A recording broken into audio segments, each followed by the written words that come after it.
자동차가 물에 둥둥 떠내려가는 것들을 보고 있습니다. 기존에 300mm가 넘는 그러한 강수량이 지금 계속 중국 남동부에서 일어나고 있고, 또한 기후변화로 인하여서 또 찌는 듯한 폭염으로 인하여서 지금 1.5도 내지 2도 정도 지구온난화로 인하여서 많은 사람들이 열사병으로 죽어가고 있습니다. 이때에 또 우리 글로리 교회 함께 새벽에 또 그 기후를 위해서 기도하자라고 했는데, 또 우리 기후 담당 또 우리 장로님들 함께 합심해서 또 기도하니 또 온도가 낮춰졌던 그러한 일들도 있게 되었습니다. 폭풍이 휘몰아쳤는데 우리가 합심해서 기도했는데 그날 오기로 했는 그 폭풍이 오지 않고 뒤로 물러가는 그런 경우가 많았습니다.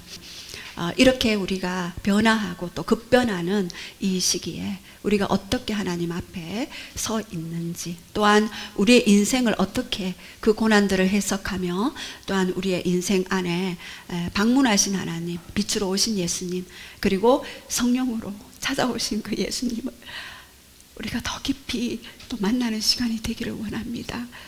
또 여러분들 가운데 고난 중에 아픔 가운데 또 계신 분도 계실 것이고, 또는 나는 알지 못하지만 여전히 내 안에 그런 하나님적이지 않은 그런 생각과 그런 고통으로 인하여 절규하시는 분들도 계실 것입니다. 지난주에도 어떤 청년, 멀리서 온 청년 한 분과 이렇게 사역을 하다가 너무나 이렇게 신실하게 살아오셨던 분인데, 기도 사역을 하는데 이렇게 일터에서 좀 힘든 일이 있어서 그 감정의 어떤 그런 아픔들, 그리고 관계 가운데 그런 억울함들, 이런 것들을 주님 앞에 이렇게 내어놓고 이제 기도를 하게 되었습니다. 기도를 하는데 네 안에 있는 어둠의 세력은 이름이 무엇이냐라고 했을 때 파괴의 영이라고 분명히 이야기했습니다. 그래서 파괴의 영 왜 들어갔느냐라고 했을 때 이 친구의 인생을 파괴하기 위해서 내가 왔지 라고 얘기했어요. 그래서 언제 들어갔냐 했을 때 어릴 때 4살 때인가 5살 때 하여튼 들어갔다고 그렇게 이야기했습니다. 그래서 예수님의 이름으로 떠나가라고 하니까 자기는 떠나갈 수가 없대요. 여기서 그냥 숨어 지낼 테니까, 아무 짓도 하지 않고 숨어 지낼 테니까 나를 내어 보내주지 말아달라고 그렇게 이야기하더라고요. 제가 그때 피를 토하겠더라고요. 어디 예수 그리스도의 그 피로 말미암아 새롭게 된 인생에게 숨어서 보호받으면서 경관진으로 그 인생을 파괴시키려고 있는 너 악한 영아, 당장 예수의 이름으로 떠나갈지어다라고 그렇게 선포를 했죠. 그랬을 때 계속 가기 싫어하는 그러한 부분들을 봤습니다. 그러나 예수님의 이름으로 떠나가는 그러한 일들이 있게 되었습니다. 여러분, 역대하 14장에 보면은 르비딤에 다윗이 왕되었다는 소식을 듣고 블레셋 사람들이 쳐들어오는 그런 장면이 있습니다. 그랬을 때 다윗은 묻죠. 하나님, 내가 이 블레셋 군대를 칠까요 말까요? 라고 그렇게 이야기했을 때 하나님은 쳐라, 그 블레셋 군대를 너에게 맡겨놓으라 라고 그렇게 이야기했습니다. 그랬을 때 블레셋 군대를 치러 올라갔을 때 그 블레셋 군대를 대파하는 그러한 일들이 있었습니다. 그래서 그곳 이름을 바알브라심, 내가 블레셋 군대를 물을 흩어같이 그들을 흩어놓으라 라고 이야기하면서 바알브라심이라고 그렇게 이름 지었습니다. 그것으로 끝났을까요? 아니요. 그것으로 끝나지 않았습니다. 이 포인트가 중요합니다. 그것으로 끝나지 않고 동일한 르비딤에 동일한 블레셋 적군이 쳐들어왔습니다. 제가 그것을 보면서 영적인 이 세력이, 영적인 이 어떤 나라가 실제적이구나를 너무 확실히 보게 됩니다. 또 쳐들어와요. 또 쳐들어왔을 때 어떻게 했습니까? 다윗이 물었죠. 하나님, 올라가리까 말리까? 그러나 하나님의 대답은 달랐습니다. 이제는 정면으로 대하지 마라. 뒤로 돌아서 뽕나무로 숲 사이로 들어가라. 거기서 뽕나무 소리가 들릴 때, 바지락 하는 소리가 들릴 때 그때 쳐라 그랬습니다. 그 바지락 하는 소리가 뭡니까? 천사들을 풀어놓았다는 거죠. 예. 그랬을 때 너는 쳐라. 그러면 승리할 수 있다. 왜요? 블레셋이 그동안 이 갈았지 않겠습니까? 그냥 있었겠습니까? 이번에 내가 졌는데 이번에 더 무장하고 이들을 반드시 이 다윗과 그 무리들을 내가 대파시키리라. 전에는 졌지만 이번에는 지지 않으라. 더 강력하게 무장하고 쳐 들어오는 것들을 봅니다. 그랬을 때 하나님은 정면으로 하면은 너가 당할 수 없다. 후면으로 돌려라. 그래서 후면으로 돌려서 뽕나무 숲에서 역습하는 그러한 하나님의 전략들을 말씀해 주셨습니다. 이것은 연계에 있어서 아주 중요한 포인트입니다. 우리에게 팁을 가져다 줍니다. 우리의 인생에 있어서 동일한 사건, 동일한 문제 무엇이 있는지 반드시 여러분 들춰내야 돼요. 알아내야 돼요. 그리고 반드시 그것들에 대해서 무장하셔야 합니다. 무장하셔서 그러한 부분들이 어떻게 우리가 승리할 것인가 반드시 하나님의 음성을 들어야 되겠죠. 다윗이 만약 하나님의 음성을 듣지 못했다면 어떻게 됐을까요? 그냥 예전에 하던 방식, 예전에 하던 경험, 예전에 하던 기도 방식대로 스타일대로 나아갔겠죠. 그러나 다윗은 늘 깨어 있었어요. 늘 하나님의 보좌 앞에서 그분의 영광을 구하고 아름다움을 구하고 그분의 사랑을 구했던 그러한 자였습니다. 그 다윗은 항상 하나님만 구하고 하나님의 초자연적인 아름다움, 초월적인 아름다움을 구했던 그러한 자였죠. 그에게 하나님이 말씀해 주셨습니다. 우리가 하나님의 음성을 듣는 것 굉장히 중요합니다. 우리 식대로 싸우다가 대패합니다. 반드시 하나님의 전략, 하나님의 모략, 모사이신 하나님의 그 음성을 들을 때 우리는 반드시 승리할 수 있습니다. 매일매일의 삶에서, 일상에서 찾아오시는 하나님의 그 영광의 그 놀라운 실체를 대면하며 우리가 그분을 갈망하는 자에게는 반드시 부으실 하나님의 은혜들이 있습니다. 갈망을 놓치면 끝이더라고요. 갈망 없는 예배 하나님 찾아오실 수가 없습니다. 배고픔과 굶주림이 없는 그 예배에는 하나님이 역사하실 수 없습니다.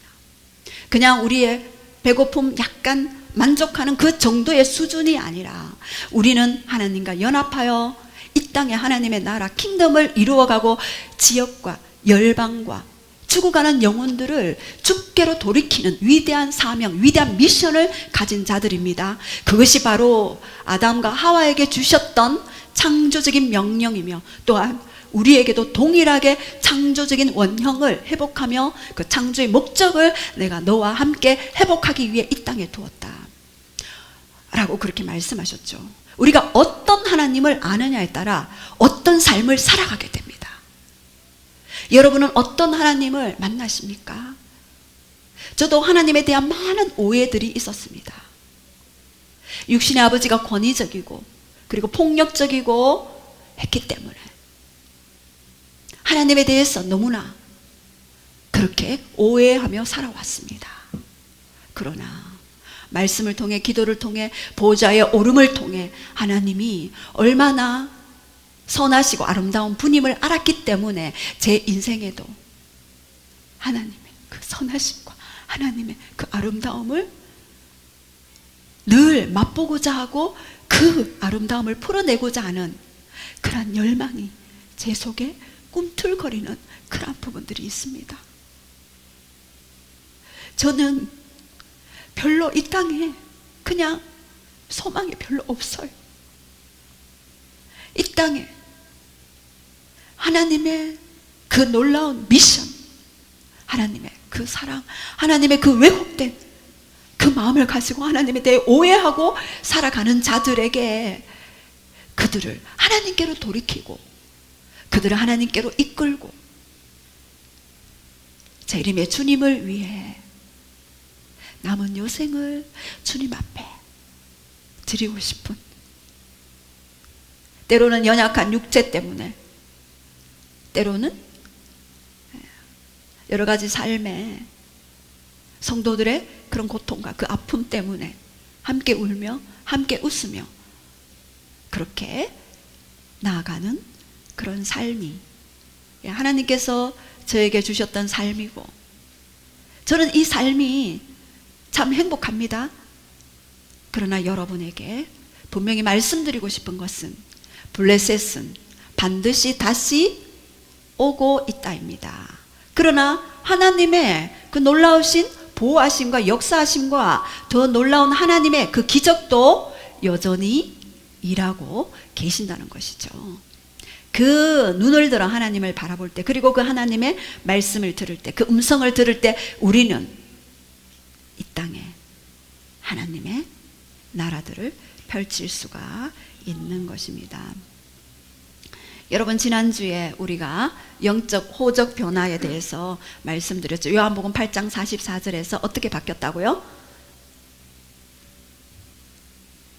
요한일서 3장 2절에 너희는 너희 아비 마귀에게서 났던, 우리 호적이 마귀에게서 났지만 이제는 지금 하나님의 자녀라. 요한일서 3장 2절로 우리의 호적이 바뀌어졌습니다. 그리고 우리의 신분도 상승되었죠. 로마서 6장 17절에서 로마서 6장 22절로 상승되었습니다. 어떻게 해요? 죄의 종에서 의의 종으로. 이전에 죄를 물마신 같이 했죠. 내 생각을 마음대로, 내 감정을 마음대로 그냥 그렇게 살아왔던 인생이었죠. 그러나 이제는 하나님의 생각, 하나님의 감정, 하나님의 마음으로 살 수 있는 영적 신분의 상승이 이루어지었다. 영적 신분이 상승되니까 영적인 위치도 우리가 바뀌게 되었죠.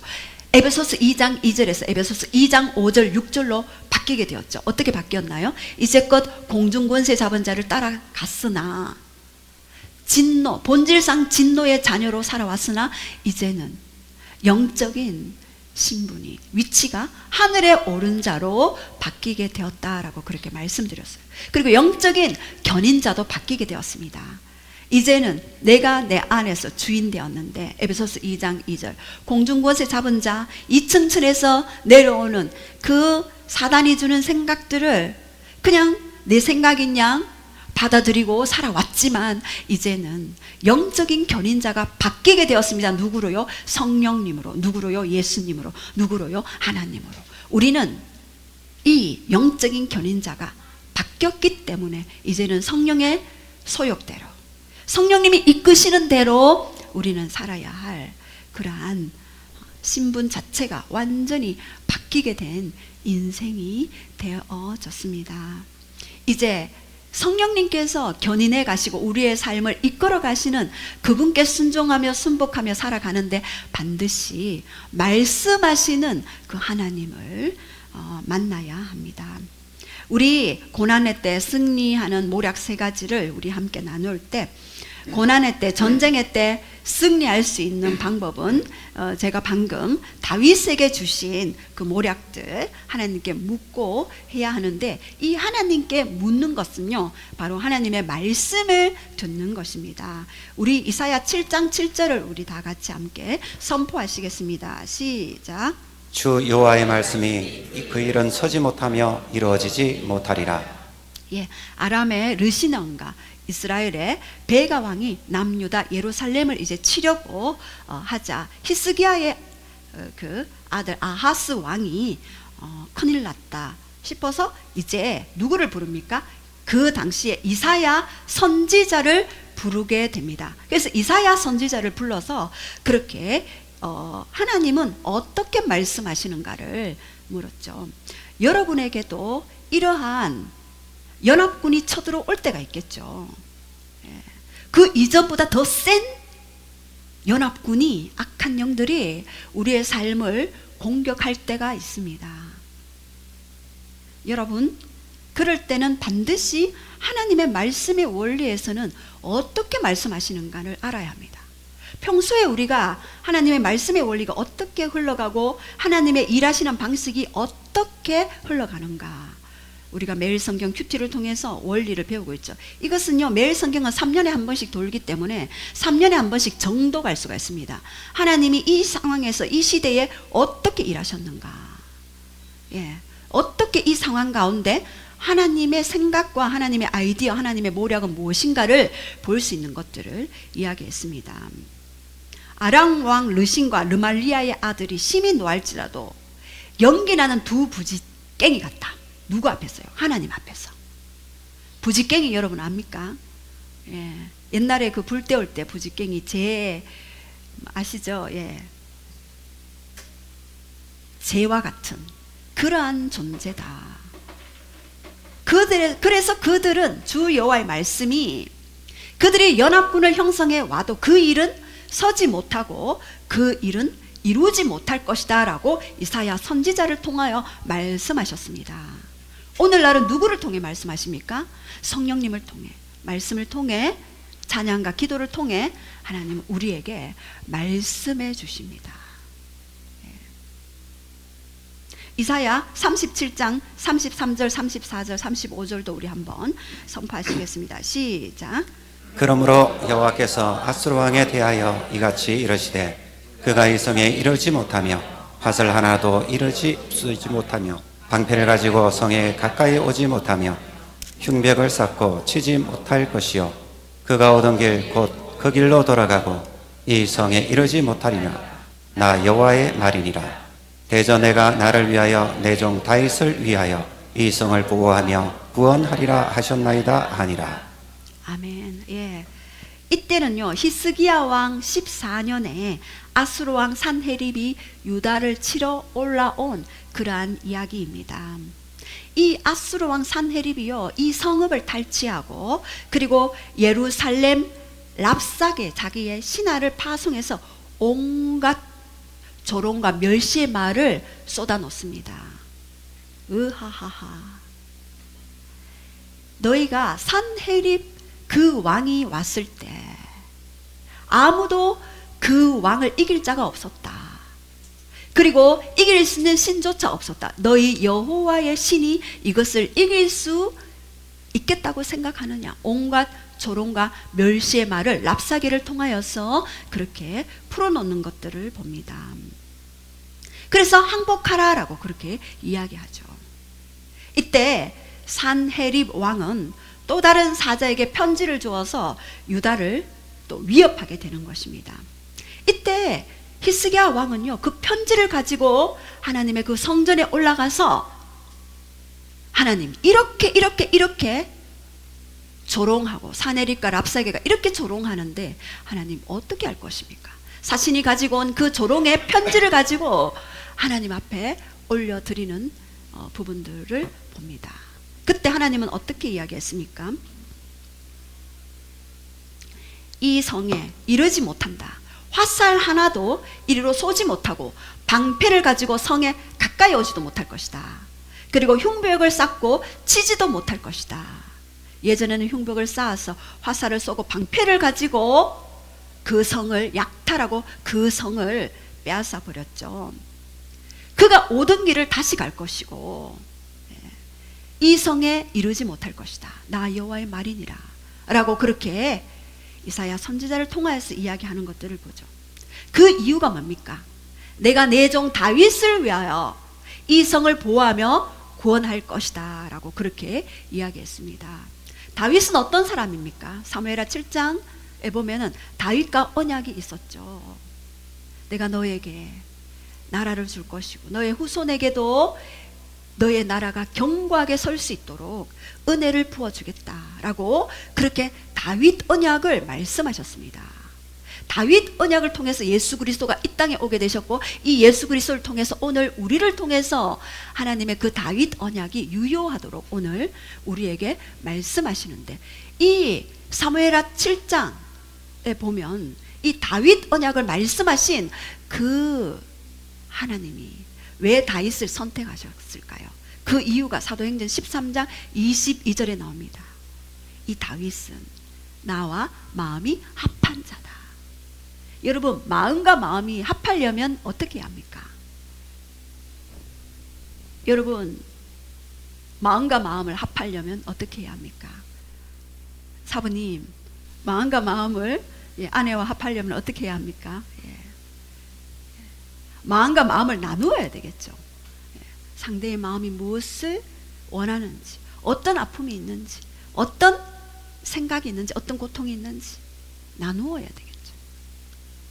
다윗은요, 날마다 나의 힘이 되신 여호와여, 내가 주님을 사랑합니다 고백했죠. 시편 27편 4절에도 내 평생에 내가 한 가지 원띵 그것을 구하는데 나로 내 성전에 여호와의 집에 거하며 여호와의 아름다움을 바라보며 그 전을 사모할 것이다 라고 그렇게 이야기했죠. 그리고 시편 42편 1절에도 사슴이 시냇물을 갈급한 같이 내 영혼이 마른 땅같이 여호와만 갈망합니다. 상황이 아닌, 환경이 아닌, 그 사람의 어떠함이 아닌 하나님만 갈망합니다. 하나님은 그 갈망을 이끄시기 위해 그 상황들을, 그 상황이 돌파될 때까지 그를 이끄시는 전략적인 하나님임을 봅니다.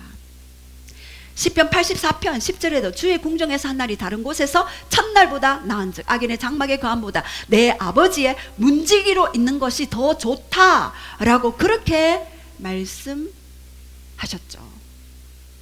그 고백이 얼마나 그 고백이 처절에 했으면은 시편 132편 2절 3절에도 4절 5절에도 내가 내 장막집에 들어가지 않겠나이다.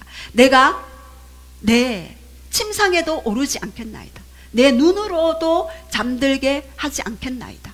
내 눈꺼풀로도 졸게 하지 않겠나이다. 왜요? 여호와의 처소 곧 야곱의 전능자의 성막을 발견하기까지, 그분의 아름다움을 발견하기까지 내가 그 일을 멈추지 않겠나이다.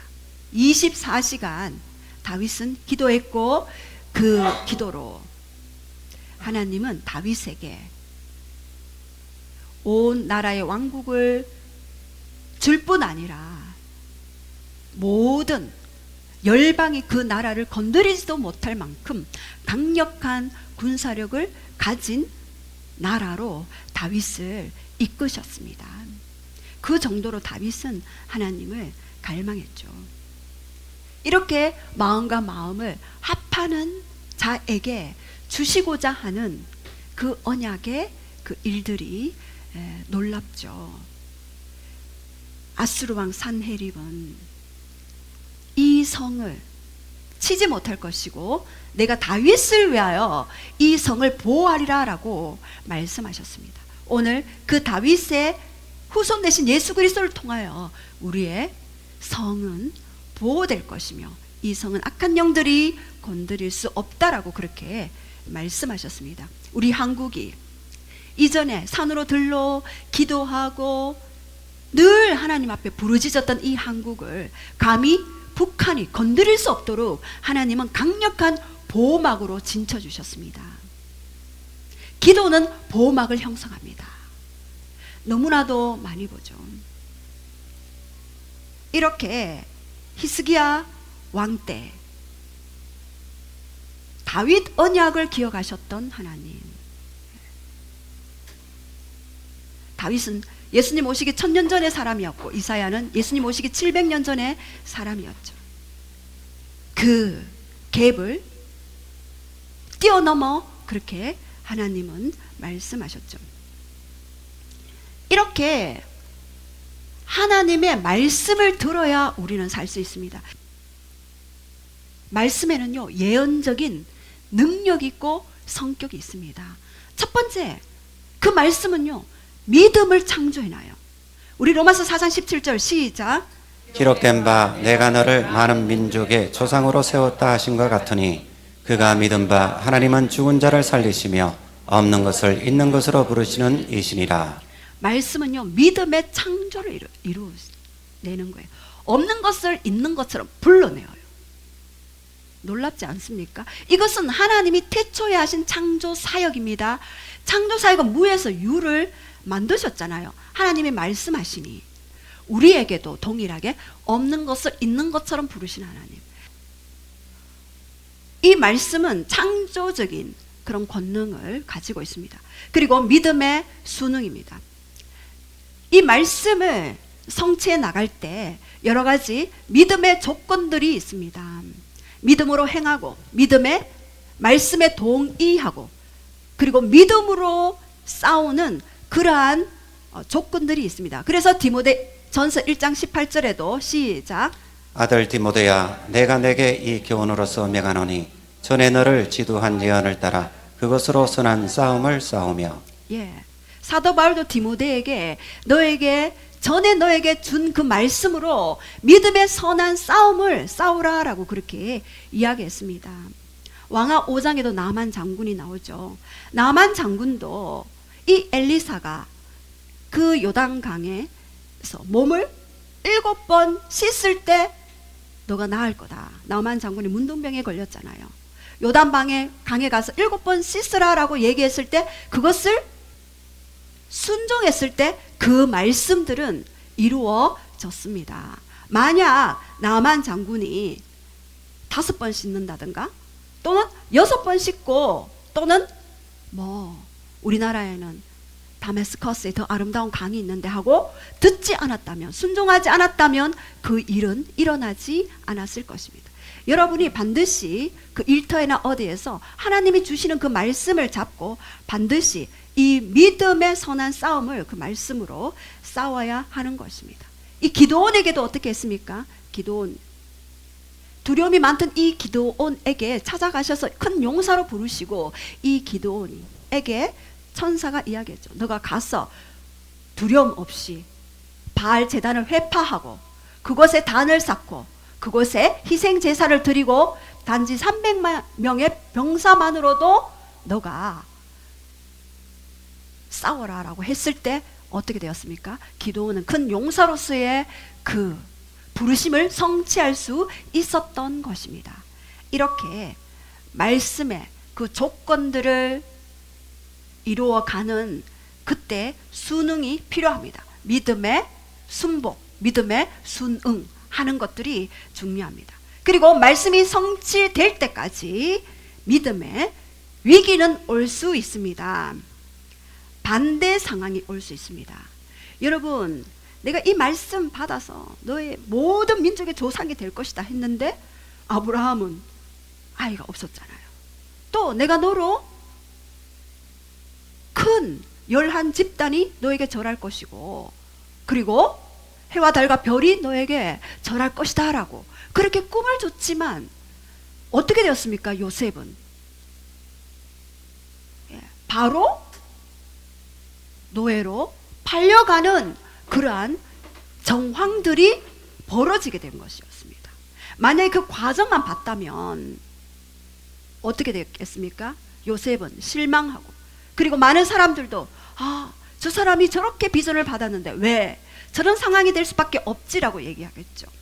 근데 만일 요셉이 자신의 어떤 그런 이야기들을 꿈 이야기를 하지 않았다면 구덩이에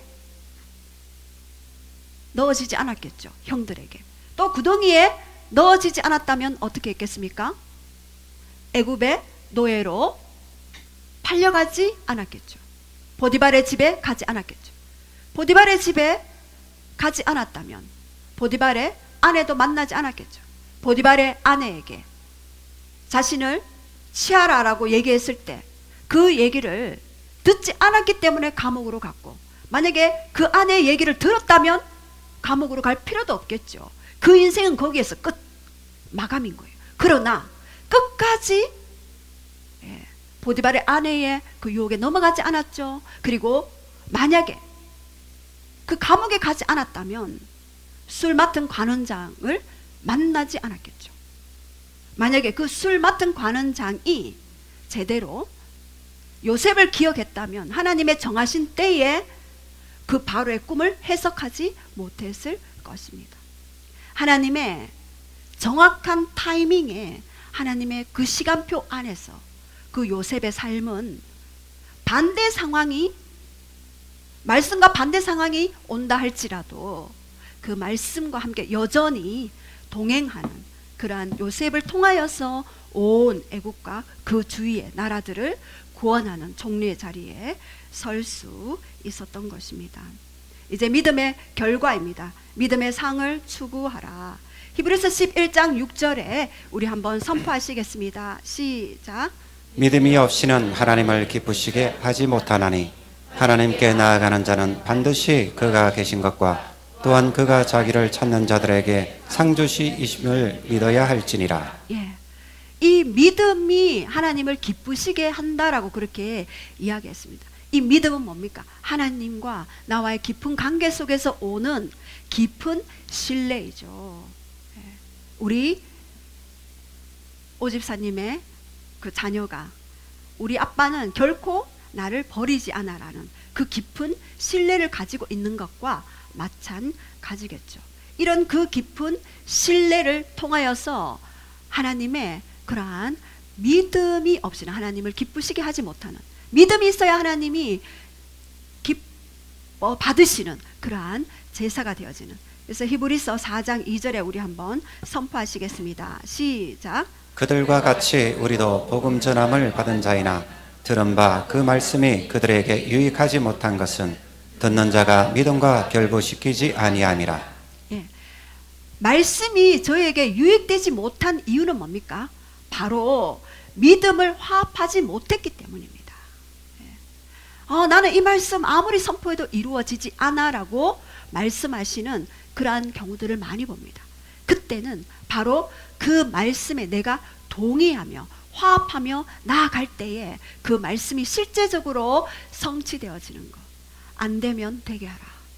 될 때까지 기도하고 선포하라라는 그러한 여정들이 반드시 필요합니다.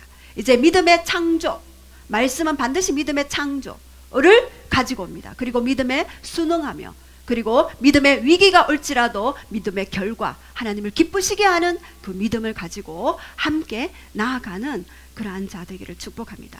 자, 그렇다면 하나님을 신뢰하라. 이사야 7장 9절 우리 한번 선포하시겠습니다. 시작. 에브라임의 머리는 사마리아요 사마리아의 머리는 르달리아의 아들이니라. 만일 너희가 굳게 믿지 아니하면 너희는 굳게 서지 못하리라 하시니라. 예, 여기에서 에브라임의 수도는 사마리아지 다윗의 집이 되지 않는다라는 의미이고요. 네가 굳게 믿지 아니하면 너는 굳게 서지 못한다라고 그렇게 이야기했습니다. 우리의 말씀에 대한 굳은 믿음은 모든 주위의 소리들을 일단 꺼야 합니다. 주위에서 들려오는 세상의 소리, 세상의 어떤 주파수로 맞춰놨던 모든 음성들을 일단 꺼야 합니다. 그럴 때 굳게 설 수가 있습니다. 이 굳게 설 때 이사야 26장 3절 4절에 시작. 주께서 심지가 견고한 자들을 평강하고 평강하도록 지키시리니 이는 그가 주를 신뢰함이니이다. 예, 주께서 심지가 견고한 자를 평강에서 평강으로 지키신다라고 그렇게 말씀하셨습니다. 여러분, 우리의 평강이 사단이 손 건드릴 수 없는 강력한 무기입니다. 내 안에 평강이 깨졌다? 그러면은 하나님과의 관계 속에서 하나님 왜 평강이 깨어졌습니까? 이유가 뭡니까? 라고 다시 한번 하나님 앞에 나아가.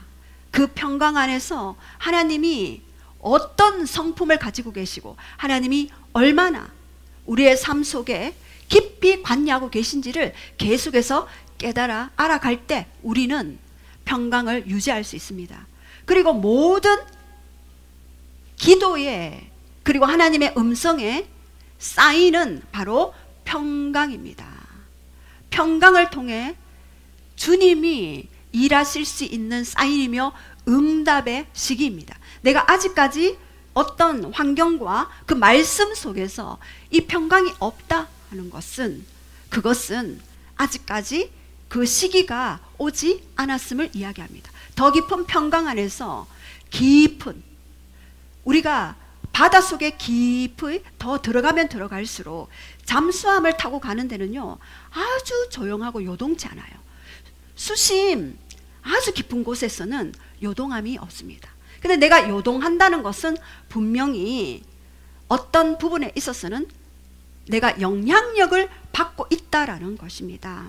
그래서 우리는 이러한 영향력을 받지 않도록 해야 하는 것입니다. 사도 바울도 유대인이 공격했어요. 바리새파와 사두개인이 적이 되어서 합세해서 사도행전 23장에 우리 큐티할 때 묵상했죠. 서로 적이 돼서 공격했습니다. 그러나 사도 바울의 모략으로 어떻게 했습니까? 부활이 있다 하면 예수 그리스도를 증거했죠. 부활하신 예수 그리스도를 나는 만났다 라고 얘기했을 때 사두개인은 바리새파들은 찬성했어요. 왜요? 나는 부활도 인정하고 영도 인정하고 천사도 인정한다. 그것이 바로 바리새파였어요. 근데 사두개인은 부활도 없고 천사도 없고 영도 없다라고 얘기했는데, 처음에는 둘이 서로 합세해서 사도 바울을 공격했는데 나중에는 사도 바울의 설교로 서로 적이 되어버렸죠. 그래서 어떻게 되었습니까? 서로 요동하는 그 틈을 타서 천부장 한 청년에게 그 소식이 들려지고 유대인들이 사도 바울을 잡으려고 한다. 천부장에게 또 들려지고 이 천부장이 어디로 압송했습니까? 가이사랴로 압송했는데, 이 가이사랴로 압송했던 그 사건이 바로 예수님이, 성령님이 사도 바울에게 네가 예루살렘뿐만 아니라 로마도 가야 하리라 라는 그 말씀의 성취를 이루는 지름길을 내어버렸어요. 유대인이 공격했지만 이 공격을 통하여서 한 청년을 일으키고 한 천부장을 일으켜서 오히려 보병과 기병의 호위 아래 가이사랴의 헤롯 궁 감옥으로 가게 돼요. 그리고 보호되어지는, 오히려 그러한 일들이 있게 되는 것들을 봅니다. 그것이 하나님의 전략이고 모략입니다. 우리에게 다가오는 그런 고난들이 오히려 하나님을 만나는 지름길이 되어질 수 있고, 오히려 세상의 법 제도를 통해서 보호되어지는 그러한 부분들이 또 될 수가 있다는 것들을 보게 됩니다. 자, 그렇다면 우리가 마지막으로 우리 세 가지 공격에 대해서 우리 한번 볼 텐데요. 우리 세 가지 공격 우리 한번 좀 보겠습니다. 첫 번째는 영적인 공격이 있습니다. 여러분이 어떠한 부분들을 해석할 때 이것이 영적인 공격인지 분별해야 됩니다. 아니면 혼적인 공격인지, 아니면은 육적인 상황적인 공격인지를 분별해야 합니다. 만약 영적인 공격이라면 대신 회개해야 되겠죠. 예레미야 14장 20절에 나와 내 아비 집은 범죄하였고 그러한 우상 숭배를 내가 대신 회개하나이다 라고 그렇게 말씀하셨습니다. 이제 영적인 공격이라면은 예레미야 14장 20절 말씀을 가지고 대신 회개할 때 강력한 파워풀한 그러한 능력들이 역사되어집니다. 만약 그것이 혼의 공격이라면, 내 생각의 공격이라면 말씀으로 대체해야 되겠죠. 어떻게 해요? 예레미야 29장 11절에 하나님의 생각은 재앙이 아니고 평안이요 장래의 미래와 희망을 주는 것이다. 그 생각 가운데 대체해야 되겠죠. 그리고 로마서 8장 28절에 하나님을 사랑하는 자 곧 그 뜻대로 부르심을 입은 모든 자들에게는 협력해서 선을 이룬다. 그 생각 가운데 대체해야 되겠죠. 이 모든 것들을 통해서 하나님이 협력해서 선을 이루신다는 것들을 선포해야 하는 것입니다.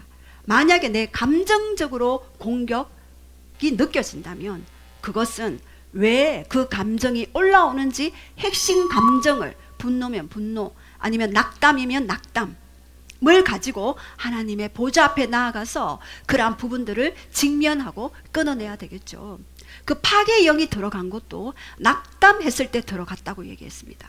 언제 들어갔느냐라고 얘기했을 때, 내가 낙담했을 때 들어갔다라고 그렇게 이야기했습니다. 만약 육의 공격이라면 모든 상황과 환경을,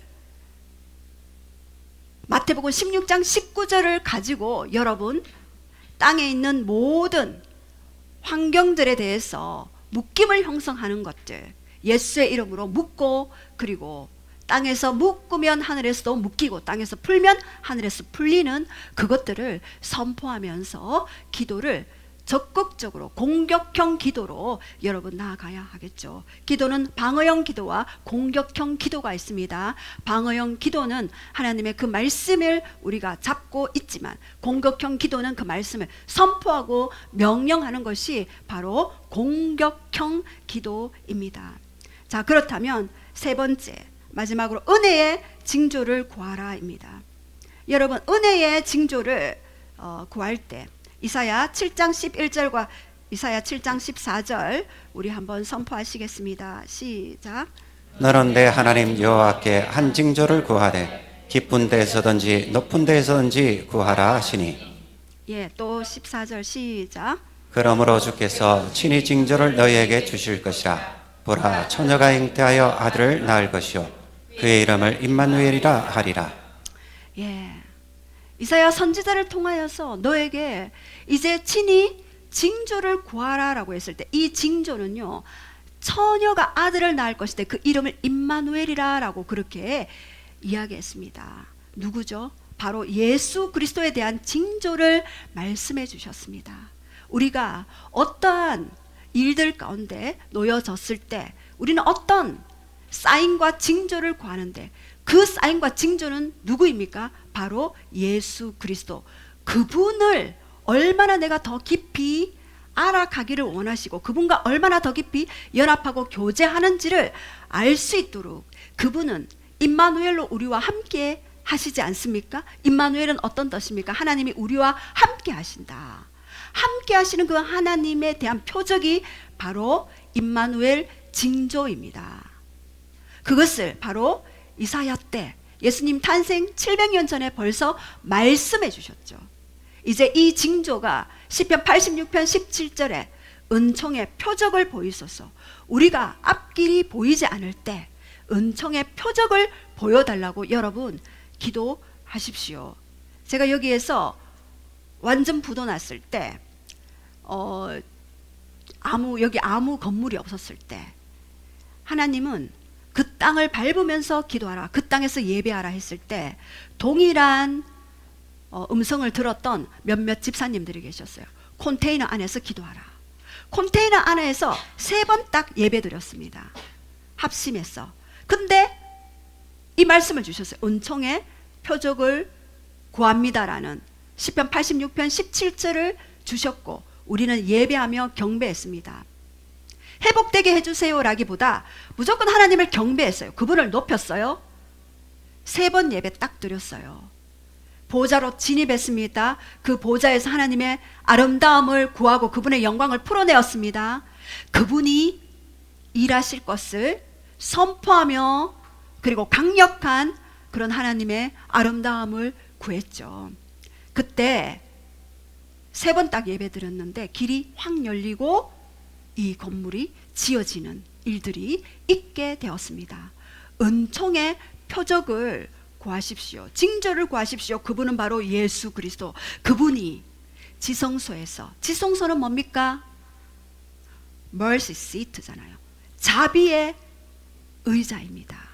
그 지성소에 깊이 들어가면 언약궤가 있고 그 언약궤 위에 시은자가 있고 그 의자의 이름은 자비의 의자입니다. 우리에게 자비를 부어 주시려고, 우리에게 자비의 손길을 내미시려고 그분은 지성소의 영광을 계속해서 보여주시고 그 영광을 풀어낼 자를 오늘도 기다리고 계십니다. 우리 이제 결론을 우리 선포하시겠습니다. 말씀을 들으라. 하나님을 신뢰하라. 은혜의 징조를 구하라. 예, 우리 고난의 때 승리하는 3가지 하나님의 모략에 대해서 우리가 좀 나누었습니다.